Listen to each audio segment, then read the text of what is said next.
श्रोता बंधु नमस्कार। आपण शुणुंट 89.6 रेडियो बाघाजतीन गोष्ठी बेतार केन्द्र उपस्थापन आपण मान साथी देवेंद्र।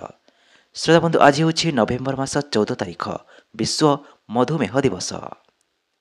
श्रोता बंधु मधुमेह बा डायबिटीज रोग विषय में सचेतनता सृष्टि उद्देश्य प्रति वर्ष नवेम्बर 14 तारीख को विश्व मधुमेह दिवस भाव पालन करा जाए।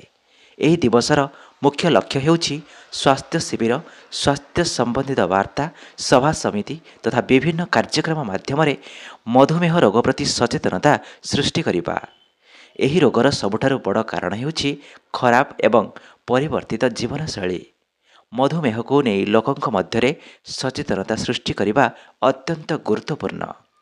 1991 ମସିହାରେ अंतर्जातीय मधुमेह फेडरेशन एवं विश्व स्वास्थ्य संगठन विश्व मधुमेह दिवस पालन करने को निष्पत्ति नहीं। 2006 मसीह प्रस्ताव पारित होगा पर नवेम्बर 14 तारीख को विश्व मधुमेह दिवस पालन करने लगी मिलित जातिसंघ पक्षर आनुष्ठानिक भाव घोषणा कर जाइथिला। सारा विश्व में मधुमेह रोग एक महामारी रूप ने बसिलाणी।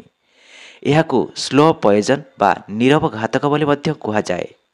घंटा घंटा धरी कंप्यूटर मोबाइल आगे बसी रहिबा, विलंबित राति पर्यंत काम करिबा, दिन में विलंब उठिबा, व्यायाम न करिबा, अत्यधिक तेल मसलायुक्त खाद्य खाइबा द्वारा मनुष्य को ग्रास करुछि अनेक रोग। सेथिमध्यरु सर्वाधिक लोकंकु आक्रांत करुथिबा रोग भाव परिचित मधुमेह। श्रोता बंधु केवल वयस्क नुहंती, युवपीढ़ी एपरिक कम बयसर पिला भी यही रोग में कबलित होउछंती। सेइथिपई 1891 आजिर दिन हेउछि इन्सुलिन सह आविष्कारक सार फ्रेडरिक बांटिंग जन्मदिन। मनुष्य शरीर में इन्सुलिन प्रयोग करिथिबा प्रथम वैज्ञानिक हेले बांटिंग। रक्त में ग्लुकोज बा शर्करा परिमाण निर्धारित सीमा ठारू अधिक होइथिले मधुमेह रोग होइथाए।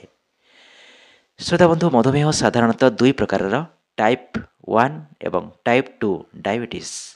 टाइप 1 डायबिटीज शैशव, किशोर एवं आद्य यौवन में मुख्यतः 25 वर्षर होता है। ए क्षेत्र में हठात रोगर लक्षण देखा जाए। सही भली टाइप 2 डायबिटीज साधारणतः 40 वर्ष पर होता है। मधुमेह वंशगत रोग होइथिले हैं अनियमित जीवनशैली यही रोगर मूल कारण। बदलुवा जीवनशैली जो दिनकू दिन मधुमेह रोगी संख्या बढ़िबारे लागिछि। मधुमेह द्वारा पीड़ित लोकमानंकर रोग प्रतिरोधक शक्ति कमिबाकू लागिथाए। केवल सेतिकी नुहे, शर्करार मात्रा अत्यधिक बढ़ीगले यह मनुष्य को मृत्यु मुख को टाणी नहीं थाए।